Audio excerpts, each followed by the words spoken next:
नमस्कार दोस्तों, reality classes में आपका स्वागत है। अभी तक हम लोगों ने अपने सिलेबस के अनुसार 11 टॉपिक कंप्लीट कर लिए हैं और अभी तक एक भी मैंने प्रैक्टिस सेट नहीं करवाया था। तो इस वीडियो में हम लोग अपना पहला प्रैक्टिस सेट देखेंगे। प्रैक्टिस सेट बहुत ज़रूरी है क्योंकि थ्योरी पढ़ने से आइडिया नहीं लग पाता कि किस तरह से क्वेश्चन एग्जाम में आएंगे। तो इस प्रैक्टिस सेट में हम लोग 50 क्वेश्चन करेंगे। चलिए स्टार्ट करते हैं बिना टाइम वेस्ट किए। पहला क्वेश्चन आपका दिया गया है, वनों को काटने का परिणाम होता है। ज़्यादातर क्या लगभग सभी क्वेश्चन थ्योरेटिकल होते हैं। यहाँ पे कुछ ईयर भी पूछे जा सकते हैं तो आपको क्वेश्चन को अच्छे से पढ़ना है और ऑप्शन को भी पढ़ना है। उसके बाद आपको सही ऑप्शन को टिक करना है। गलती यदि ऑप्शन पढ़ने में या क्वेश्चन पढ़ने में हो गई तो आप अपना आंसर है वो गलत कर सकते हैं। तो पहला ऑप्शन दिया है, वर्षा और नमी में वृद्धि। मतलब वनों को काटने से क्या परिणाम होता है वो आपको देखना है। तो क्या वर्षा और नमी में वृद्धि होती है? मिट्टी का क्षरण और अनियंत्रित बाढ़, सी है उष्णता में कमी और डी है उपर्युक्त सभी। तो इसका जो सबसे सही आंसर है वो बी है, मिट्टी का क्षरण और अनियंत्रित बाढ़। क्षरण का मतलब होता है मिट्टी का कटाव, सॉइल इरोजन। दूसरा क्वेश्चन है, ग्रीन डेवलपमेंट पुस्तक के लेखक हैं। ऑप्शन दिए गए हैं, W.M. Adams, M. Nicolson, M.J. Bradshaw और R.H. विटेकर। तो इस पुस्तक के लेखक हैं W.M. एडम्स। अगले क्वेश्चन है क्वेश्चन नंबर 3, पर्यावरण संरक्षण अधिनियम कब पारित हुआ था? आपके ऑप्शन दिए गए हैं 1982, 1986, 1990 और 1994। तो सही ऑप्शन है इसका ऑप्शन बी, पर्यावरण संरक्षण अधिनियम 1986 में पास हुआ था। आप कोशिश कीजिए पहले खुद आंसर करिए, उसके बाद मैच कीजिए कि उसका सही आंसर क्या है। अगला क्वेश्चन है क्वेश्चन नंबर 4, पर्यावरण संरक्षण के लिए ग्रीन आर्मी को किसने प्रारंभ किया है? ऑप्शन है जापान, चीन, स्पेन और ऑस्ट्रेलिया। तो इसका सही आंसर है आंसर 4, ऑस्ट्रेलिया। पर्यावरण संरक्षण के लिए ग्रीन आर्मी ये बनाई है ऑस्ट्रेलिया ने। अगला क्वेश्चन है क्वेश्चन नंबर 5, निम्न में से किसका संबंध पर्यावरणीय सुरक्षा से नहीं है? ये ध्यान रखना है, नहीं है। ए ऑप्शन है धारणीय विकास, इसका मतलब इंग्लिश में बोलते हैं सतत विकास या सस्टेनेबल डेवलपमेंट। गरीबी कम करना, वातानुकूलन, कागज के थैलों का प्रयोग। तो बोल रहा है किसका नहीं है, तो इसमें सही आंसर है ऑप्शन सी, वातानुकूलन, इंग्लिश में बोलते हैं एयर कंडीशनिंग। तो ये पर्यावरणीय सुरक्षा से इसका संबंध नहीं है। अगला क्वेश्चन है क्वेश्चन नंबर 6, खाद्य श्रृंखला के आधार पर जीवधारी होते हैं। फूड चेन का क्वेश्चन है ये। ऑप्शन है मांसाहारी, मृतोपजीवी पादप, शाकाहारी, प्रकाश संश्लेषी पादप। तो खाद्य श्रृंखला के आधार पर की बात कर रहा है, तो जो फूड चेन होती है ना, उसका पहला फर्स्ट पॉइंट क्या होता है या बेस क्या होता है? तो वो होते हैं प्रकाश संश्लेषी पादप। ऑप्शन इसका सही है डी, वो पौधे जिनमें प्रकाश संश्लेषण फोटोसिंथेसिस क्रिया होती है। अगला क्वेश्चन है क्वेश्चन नंबर 7, पारितंत्र का गतिक हृदय कहलाता है। गतिक हृदय शब्द यहाँ पे लिखा हुआ है। ऑप्शन आपको पढ़ना है, थोड़ा सा अटपटा भी लग सकता है लेकिन आपको थोड़ा सा कॉमन सेंस का भी यूज करना है। ऑप्शंस दिए हैं, उत्पादक व ऊर्जा, उपभोक्ता व खनिज चक्र, उत्पादक व खनिज चक्र और डी है ऊर्जा प्रवाह व खनिज चक्र। तो इसका सही आंसर है ऑप्शन डी, ऊर्जा प्रवाह व खनिज चक्र, energy flow and mineral cycle.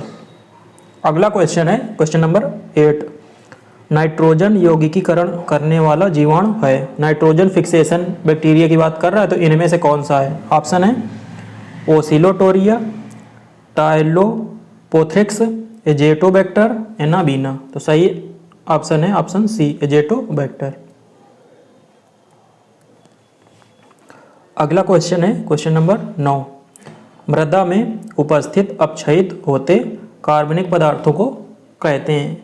ये अपक्षयित होते मतलब डिकम्पोजेबल जो सब्सटेंस मृदा में उपस्थित होते हैं उनको क्या कहते हैं? ऑप्शन है ह्यूमस, ह्यूमिक सम्मिश्र, डफ या करकट। तो इसका सही ऑप्शन है ह्यूमस, ह्यूमस बोलते हैं। जो डिकम्पोजेबल वेस्ट होता है ना, जो मिट्टी में होता है, उसको ह्यूमस बोलते हैं। अगला क्वेश्चन है क्वेश्चन नंबर 10। सर्वप्रथम पारिस्थितिक स्तूप की परिकल्पना प्रस्तुत की थी। ये इकोलॉजिकल पिरामिड की बात हो रही है। तो इसकी संकल्पना सबसे पहले किसने प्रस्तुत की थी? ऑप्शन है आपके चार्ल्स एल्टन, ओडम, डार्विन और टेंसले। तो इसका सही ऑप्शन है वो है ऑप्शन ए, चार्ल्स एल्टन ने सर्वप्रथम इकोलॉजिकल पिरामिड की जो थ्योरी है वो दी थी, उसके बारे में सोचा था। 11 है, एक खाद्य स्तर से दूसरे खाद्य स्तर, मतलब एक फूड चेन से दूसरे फूड चेन में जाने पर ऊर्जा का ह्रास होता है। तो बोला कितना होता है, इसमें ऑप्शन दिया गया है कि एक, अच्छा फूड चेन की बात नहीं है ये, ट्रॉफिक लेवल, ट्रॉफिक लेवल मैंने बताए हैं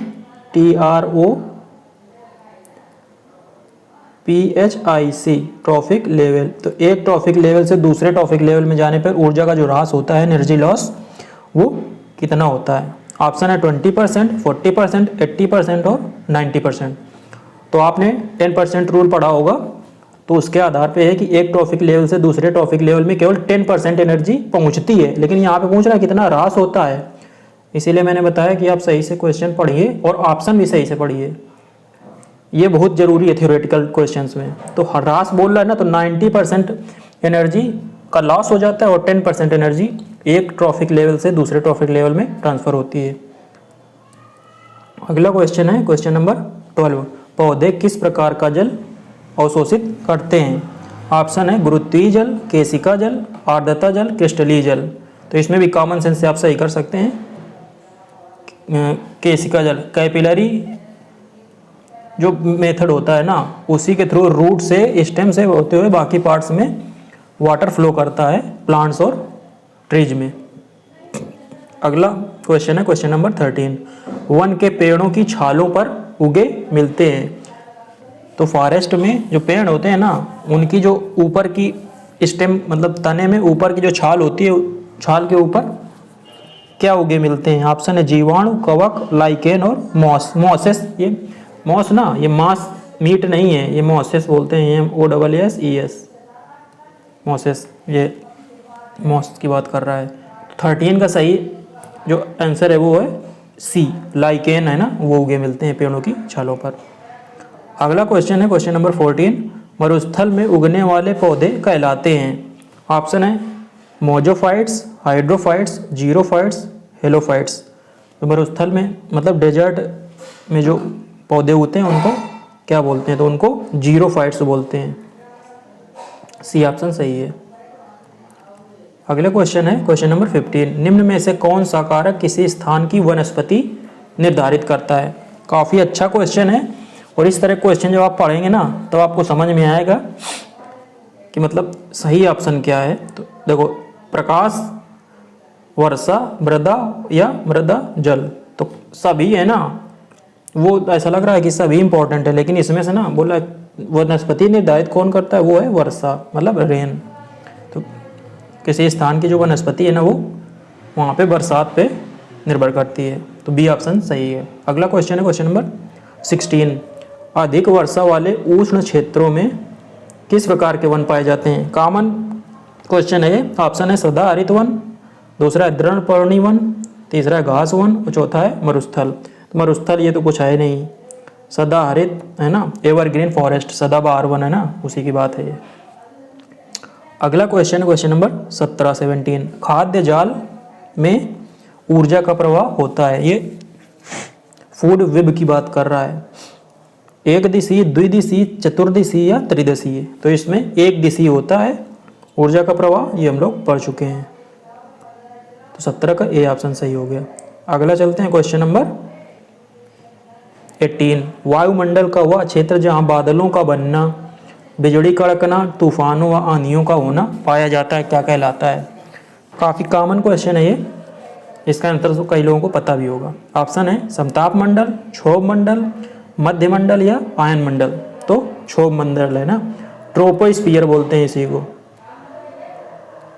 ये सब जो घटनाएं होती हैं ना, वो ट्रोपोस्फियर में होती हैं, SPHER। अगला है क्वेश्चन नंबर 18। एक तालाब के परितंत्र में जीव भार का पिरामिड होता है। तो जो तालाब का इकोसिस्टम है उसमें जो जीव भार का पिरामिड होता है वो किस तरह का होता है, सीधा, उल्टा, उल्टा सीधा या किसी भी प्रकार का। तो 19 का जो सही है वो है बी। तो जो इकोलॉजिकल पिरामिड होता है किसका, पॉन्ड का, वो उल्टा होता है। बी ऑप्शन सही हो गया। अगला क्वेश्चन है क्वेश्चन नंबर 20। घटती उत्पादकता के क्रम में निम्न में से कौन सा पारितंत्र क्रम सही है। 4 दिए गए हैं, इसमें 4 ऑप्शन दिए हैं और इसमें 4 इकोसिस्टम भी दिए गए हैं। तो बोल रहा है इनमें घटती उत्पादकता मतलब डिक्रीजिंग प्रोडक्टिविटी, मतलब आप बाएं से दाएं जाओगे इस तरफ को, इधर से इस तरफ को जाओगे तो प्रोडक्टिविटी है ना किस इकोसिस्टम में कम होती है। ऑप्शंस जो आपके दिए हैं ना इनमें से सी ऑप्शन सही है आपका। सबसे ज़्यादा होती है मैनग्रोव में, फिर खास का मैदान, फिर झील, उसके बाद सागर। तो मैनग्रोव में ना बहुत ज़्यादा होती है और सागरों में काफ़ी कम होती है उनके कंपैरिजन में। सी ऑप्शन आपका सही हो गया।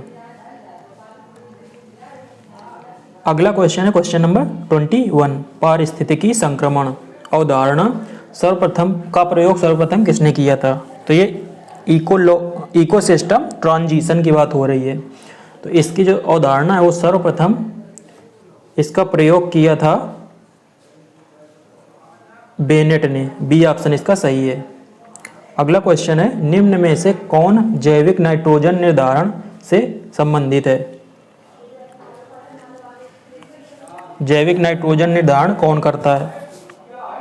ऑप्शन है लाल शैवाल, भूरा शैवाल, हरा शैवाल, नीला हरा शैवाल। ये भी काफ़ी कॉमन क्वेश्चन है। इसका आंसर है वो डी है, नीले हरे शैवाल इसका निर्धारण करते हैं। अगला क्वेश्चन है क्वेश्चन नंबर 23। क्या बोल रहा है, जहाँ जीव रहता है उस सटीक जगह को कहते हैं। ये भी मैंने बताया है, इसको क्या बोलते हैं। ऑप्शन है आवास, पारितंत्र, निच या बायोम। तो जो निच लिखा है ना उसको आप लोग नीस भी बोल सकते हैं, यही ऑप्शन सही है, NICHE ये है। अगला क्वेश्चन है क्वेश्चन नंबर 24। जैविक व अजैविक संघटकों के मध्य बिचौलिए का कार्य करते हैं, मतलब बायोटिक और अबायोटिक जो कंपोनेंट्स होते हैं इकोसिस्टम के उनके बीच मध्यस्थ का कार्य कौन करता है। ऑप्शन है आपके परजीवी, विजोयक, उत्पादक, उपभोक्ता। तो इसका सही आंसर है वो है आंसर बी। हिंदी में इसको विजोयक बोलते हैं। अगला क्वेश्चन है क्वेश्चन नंबर 25। एक पारिस्थितिक तंत्र में ऊर्जा की मात्रा एक पोषण स्तर से अन्य स्तर में स्थानांतरण के पश्चात, इसका तो मैं ऊपर बता ही चुका हूँ, तो ये घटती है। बी ऑप्शन इसका सही है। डी पे आप कंफ्यूज नहीं होना कि बढ़ घटेगी, कुछ भी सकती है, स्थिर रहती है। 25 का बी ऑप्शन सही है। अगला क्वेश्चन नंबर 26। क्या बोल रहा है 26 में, पृथ्वी का सर्वाधिक वृहद पारिस्थितिक तंत्र निम्न में से कौन सा है। सर्वाधिक वृहद मतलब अर्थ में लार्जेस्ट इकोसिस्टम कौन सा है। ऑप्शन है आपके जलमंडल, जियोम, स्थलमंडल या जैवमंडल। तो सबसे बड़ा है ऑप्शन डी जैवमंडल, इंग्लिश में बोलते हैं इसको बायोस्फीयर। अगला क्वेश्चन है क्वेश्चन नंबर 27। निम्न में से कौन सा एक कृत्रिम पारितंत्र है। आर्टिफिशियल इकोसिस्टम निम्न में से कौन सा है। बिल्कुल इसी तरह के क्वेश्चन बनेंगे, मैंने छांट के क्वेश्चन रखे हैं आपके सिलेबस के आधार पे। और जो इकोसिस्टम इकोटोन वाला जो ये है ना टॉपिक, इसमें सबसे ज़्यादा क्वेश्चन बनेंगे अभी तक जितना हुआ है उसमें से। ऑप्शंस देख लेते हैं, तालाब, खेत, वन, इनमें से कोई नहीं। तो इसमें कृत्रिम की बात कर रहा है, तो जो खेत है ना वही है ना कृत्रिम है, बाकी तो तालाब तो नेचुरल होते हैं, वन भी नेचुरल होते हैं। बी ऑप्शन इसका सही है। चलते हैं अगले क्वेश्चन नंबर 28 में। क्या बोल रहा है, खाद्य श्रृंखला में मानव है। बहुत ही कॉमन क्वेश्चन है लेकिन इम्पॉर्टेंट है कि जो फूड चेन है ना उसमें ह्यूमंस का स्थान कहाँ पे है। ऑप्शन है एक निर्माता, दूसरा है बी केवल प्राथमिक उपभोक्ता, सी है केवल द्वितीयक उपभोक्ता और डी है प्राथमिक व द्वितीयक उपभोक्ता। निर्माता का मतलब प्रोड्यूसर है, तो इसका जो सही आंसर है वो डी है प्राथमिक व द्वितीयक उपभोक्ता। मतलब कि इंसान है ना जो शाकाहारी होते हैं वो डायरेक्ट प्रोड्यूसर्स को खाते हैं, और मांसाहारी कोई कई कई होते हैं तो वो द्वितीयक उपभोक्ता भी होते हैं। तो मानव है ना प्राथमिक व द्वितीयक उपभोक्ता दोनों में आता है, तो डी ऑप्शन इसका सही हो गया। अगला क्वेश्चन है क्वेश्चन नंबर 29। दो या अधिक जीवों के अंतर संबंध में एक जीव को लाभ होता है तथा हानि किसी को नहीं होती, तो इस संबंध को क्या कहते हैं? ये भी मैंने बताया है, आप वीडियो देखेंगे ना तो उसमें आपको समझ में आ जाएगा। ऑप्शंस दिए हैं सहभोजिता, सहजीवन, सहोपकारिता, प्राक सहयोग। तो इसका सही ऑप्शन है वो ऑप्शन है ए सहभोजिता। अगला क्वेश्चन है क्वेश्चन नंबर 30। पारिस्थितिकी तंत्र में तत्वों के चक्रण को क्या कहते हैं? तो जो सर्कल होता है एलिमेंट्स का वो इकोसिस्टम में इसको क्या बोला जाता है?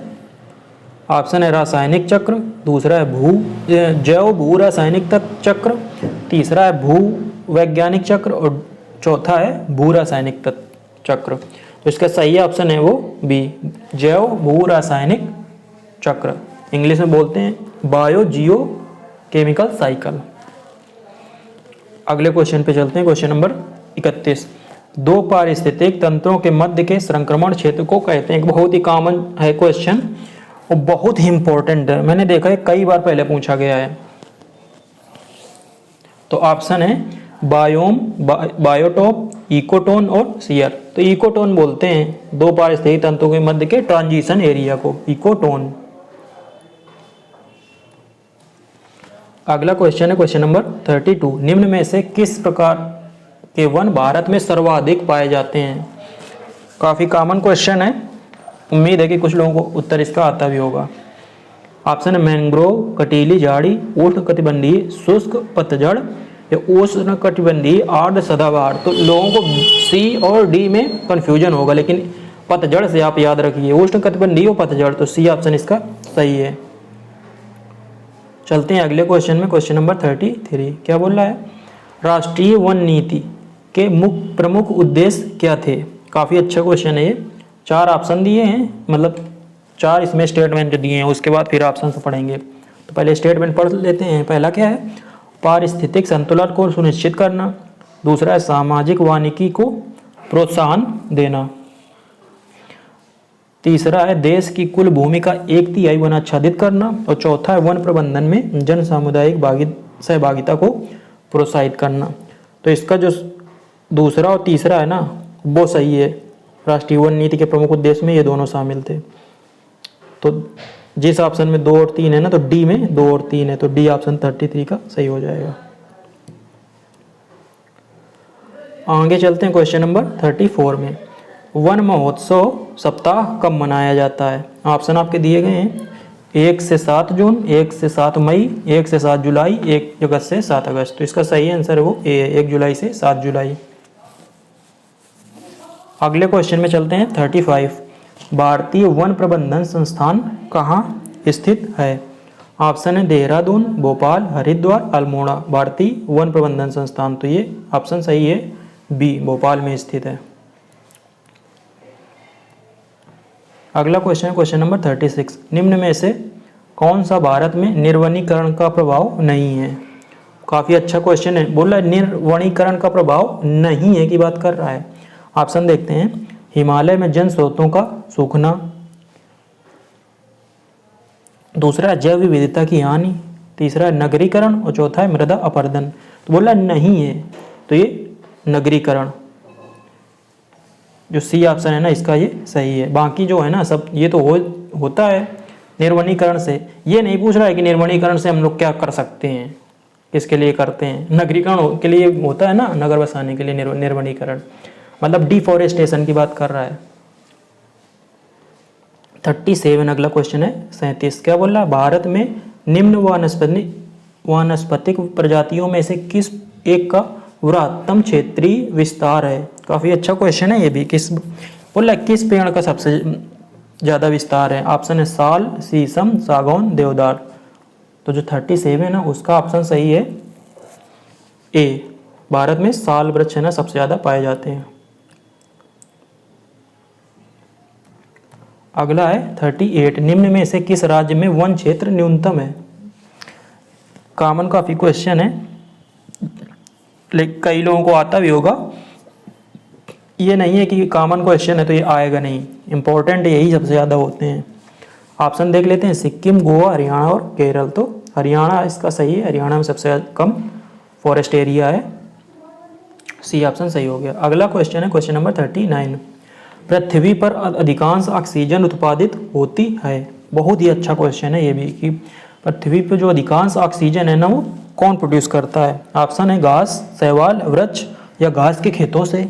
ऐसा लगता है सभी सही है, लेकिन इसका जो करेक्ट है ना वो है बी, जो शैवाल है ना उनसे सबसे ज़्यादा ऑक्सीजन उत्पादित होती है। चलते हैं अगले क्वेश्चन में, क्वेश्चन नंबर 40, निम्न में से किस देश में 70% भूभाग पर वन बनाए रखने का संवैधानिक प्रावधान है। ये भी क्वेश्चन हो सकता, इसका आंसर कई लोगों को पता होगा। मालदीव, नेपाल, भूटान, अफगानिस्तान। तो सी ऑप्शन इसका सही है, भूटान। भूटान में 70% भूभाग पे वन बनाए रखने का संवैधानिक प्रावधान है, मतलब कॉन्स्टिट्यूशन में इसके दिया गया है। और इंडिया में देखो कॉन्स्टिट्यूशन में तो कुछ इस तरह का दिया नहीं है, जो लेकिन राष्ट्रीय वन नीति बनाई गई है ना उसमें 33% है। आप समझ लो इंडिया में 33% का है, लेकिन अभी इंडिया में कितना है, लगभग 22%। और यहाँ पे 70% का वो है, मतलब ये समझ लो फंडामेंटल राइट की तरह है। तो कहाँ 33 को कहाँ 70, दुगने से भी ज़्यादा। चलिए अगला क्वेश्चन देखते हैं 41, राष्ट्रीय क्या समुद्री राष्ट्रीय पार्क अवस्थित है। तो बोल रहा है कि मैरीटाइम नेशनल पार्क कहाँ पे है। ऑप्शन है आपके कच्छ की खाड़ी, सुंदरवन, चिल्का झील, उपरोक्त में से कहीं नहीं। तो ऑप्शन सही है ए, कच्छ की खाड़ी में है ये। आगे क्वेश्चन नंबर 42, समुद्री घास निम्न में से किस तत्व का मुख्य एवं महत्वपूर्ण स्रोत है। समुद्री घास की बात कर रही है कि किसका मुख्य एवं महत्वपूर्ण स्रोत है। ऑप्शन है आयोडीन, क्लोरीन, ब्रोमीन, इनमें से कोई नहीं। तो आयोडीन का ये प्रमुख स्रोत है, कौन, समुद्री घास। अगले क्वेश्चन में चलते हैं, क्वेश्चन नंबर 43, भारत वन स्थित रिपोर्ट, इंग्लिश में बोलते हैं India state of forest report 2021, ये लेटेस्ट है, 2 साल में ये आती है, अभी 2023 में आई नहीं है, आगे आएगी। इसके अनुसार भारत में वन आच्छादित क्षेत्र में वृद्धि का प्रतिशत, मतलब 2019 से 2021 में कितना वृद्धि हुई है ये पूछ रहा है। ऑप्शन है 0.49%, 1.2%, 0.22% या 0.54%। तो 43 का सही ऑप्शन है सी, 0.22%। इसी पे एक दूसरा क्वेश्चन है ISFR 2021 में 44 क्वेश्चन नंबर, इसके अनुसार देश के कुल भौगोलिक क्षेत्र का कितना प्रतिशत वनाच्छादित है। तो अभी पूछ रहा है कि ISFR जो 2021 की रिपोर्ट है ये, इसके आधार पे वनाच्छादित क्षेत्र कितना है।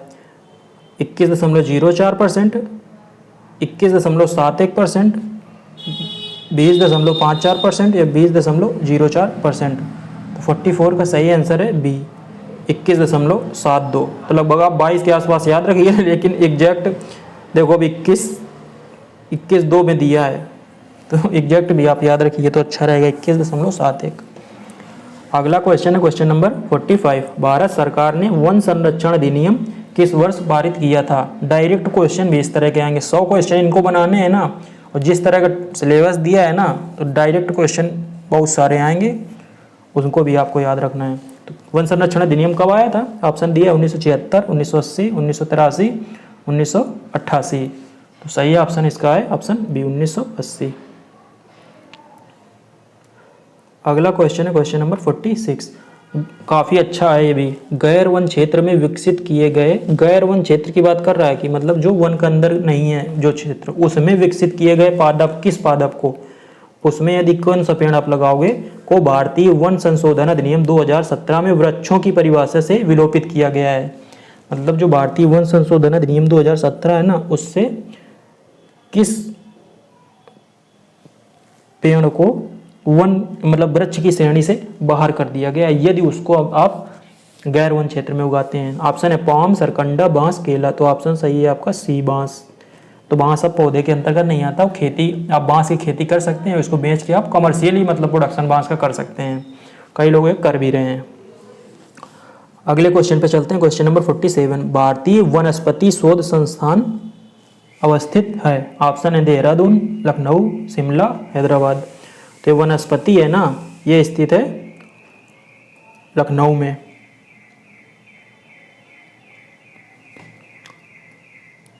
अगला क्वेश्चन है